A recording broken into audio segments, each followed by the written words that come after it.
Xin chào tất cả mọi người đã quay trở lại với bản tin từ Ba Lan của kênh Anna Ngọc Bích.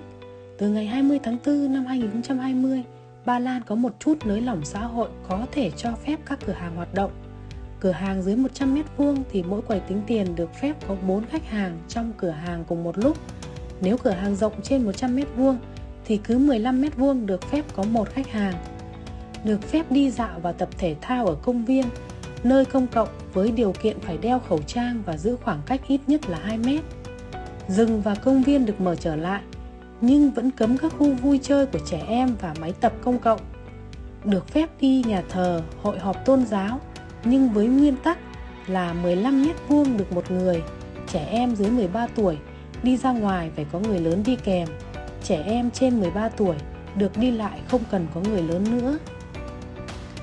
Tổng thống Ba Lan Andrzej Duda đã nói chuyện với Tổng thống Mỹ Donald Trump về cuộc chiến chống lại dịch bệnh toàn cầu, trong đó quan trọng nhất là sự hợp tác của các viện nghiên cứu Ba Lan và Hoa Kỳ trong công việc nghiên cứu về vaccine và thuốc chữa bệnh COVID-19. Để tỏ lòng biết ơn với Tổ quốc thứ hai, thì cộng đồng người Việt sinh sống trên khắp lãnh thổ Ba Lan vẫn tổ chức những suất ăn miễn phí cho các y bác sĩ tuyến đầu chống dịch, cũng như các viện dưỡng lão cần sự trợ giúp và một số ít các cảnh sát đang làm nhiệm vụ. Thông qua mạng xã hội và các báo điện tử thì mình cũng được biết không riêng gì Ba Lan mà cộng đồng người Việt sinh sống trên khắp thế giới đều có những hoạt động thiện nguyện, giúp đỡ đất nước mình sinh sống bằng những việc làm đầy ý nghĩa, mang tính nhân văn. Ngày 11 tháng 4 năm 2020, một người đàn ông Đức gốc Việt đã qua đời tại thành phố München do mắc bệnh viêm đường hô hấp COVID-19. Các nhà khoa học Đức đề nghị gia đình hiến xác ông để phục vụ nghiên cứu khoa học và đã được gia đình đồng ý. Trên thế giới, chắc chỉ có Thụy Điển là quốc gia khác biệt nhất thế giới bởi vì cách đối phó với đại dịch toàn cầu không như các nước trên thế giới áp dụng. Cho đến thời điểm hiện tại, chính phủ Thụy Điển chưa ban bố lệnh giới nghiêm, chỉ cấm tụ tập hơn 50 người, đóng cửa các trường học dành cho người trên 16 tuổi.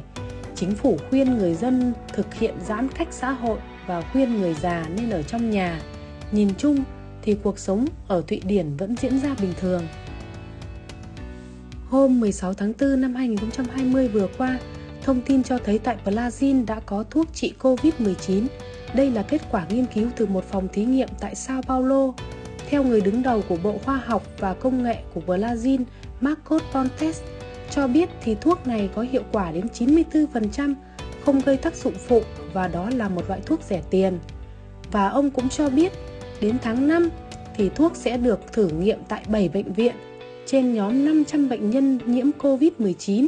Tên thuốc chưa được đề cập đến. Sau đây là số liệu phân tích về tình hình dịch bệnh toàn cầu và một vài nước cụ thể. Trên thế giới, có số người nhiễm bệnh là 2.324.731 người, số người tử vong là 160.434 người, số người khỏi bệnh là 595.467 người.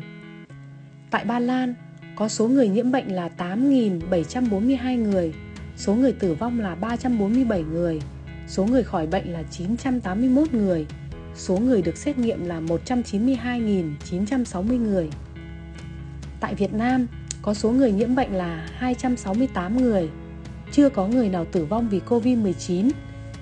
Số người khỏi bệnh là 201 người, số người được xét nghiệm là 206.253 người. Tại Mỹ, có số người nhiễm bệnh là 736.790 người, có số người tử vong là 38.920 người, số người khỏi bệnh là 67.438 người và số người được xét nghiệm là 3.711.141 người. Tại Tây Ban Nha, có số người nhiễm bệnh là 191.726 người, có số người tử vong là 20.639 người, số người khỏi bệnh là 74.797 người, số người được xét nghiệm là 930.230 người.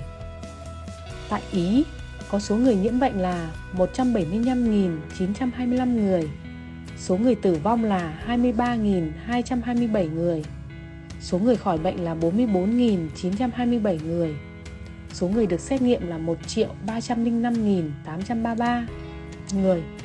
Tại Pháp, số người nhiễm bệnh là 151.793 người.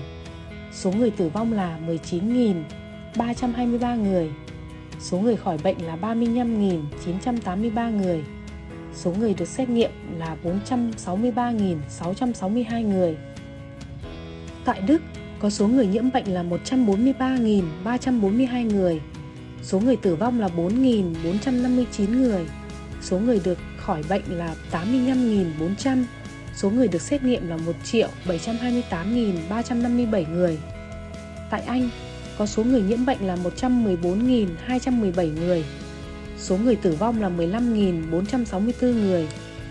Số người được xét nghiệm là 460.437 người. Tại Nga, có số người nhiễm bệnh là 36.793 người. Số người tử vong là 313 người. Số người khỏi bệnh là 3.057 người. Số người được xét nghiệm là 1.831.892 người. Tại Canada, có số người nhiễm bệnh là 33.218 người. Số người tử vong là 1.469 người. Số người khỏi bệnh là 11.168 người. Và số người được xét nghiệm là 507.701 người. Tại Hà Lan, có số người nhiễm bệnh là 31.589 người. Số người tử vong là 3.601 người. Số người khỏi bệnh là 250 người. Số người được xét nghiệm là 154.911 người. Tại Thụy Sĩ, có số người nhiễm bệnh là 27.404 người. Số người tử vong là 1.368 người. Số người khỏi bệnh là 17.100. Số người được xét nghiệm là 216.400 người. Tại Thụy Điển, có số người nhiễm bệnh là 13.822 người. Số người tử vong là 1.511 người. Số người khỏi bệnh là 550 người. Số người được xét nghiệm là 74.600 người. Tại Israel, có số người nhiễm bệnh là 13.265 người. Số người tử vong là 164 người. Số người khỏi bệnh là 3.456 người. Số người được xét nghiệm là 187.250 người. Tại Hàn Quốc, có số người nhiễm bệnh là 10.653 người. Số người tử vong là 232 người. Số người khỏi bệnh là 7.937 người. Và số người được xét nghiệm là 546.463 người. Tại Nhật Bản, có số người nhiễm bệnh là 10.296 người. Số người tử vong là 222. Số người khỏi bệnh là 1.069 người. Số người được xét nghiệm là 111.325 người. Tại Na Uy, có số người nhiễm bệnh là 7.036 người. Số người tử vong là 164 người. Số người khỏi bệnh là 32 người. Và số người được xét nghiệm là 139.668 người. Cộng hòa Séc, có số người nhiễm bệnh là 6.606 người. Số người tử vong là 181 người. Số người khỏi bệnh là 1.227 người. Số người được xét nghiệm là 162.533 người. Châu Úc, có số người nhiễm bệnh là 6.565 người. Số người tử vong là 69 người. Số người khỏi bệnh là 4.163 người. Số người được xét nghiệm là 406.510 người. Tại Malaysia, có số người nhiễm bệnh là 5.305 người. Số người tử vong là 88 người. Số người khỏi bệnh là 3.102 người. Số người được xét nghiệm là 100.794 người.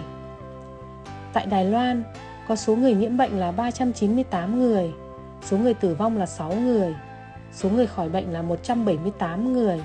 Và số người được xét nghiệm là 52.445 người. Tin tức từ Ba Lan xin tạm dừng tại đây. Cảm ơn mọi người đã quan tâm và theo dõi. Nếu thấy hay, hãy like, chia sẻ và đăng ký kênh để ủng hộ Anna Ngọc Bích. Hẹn gặp lại mọi người vào những video sắp tới. Chúc mọi người một ngày vui vẻ.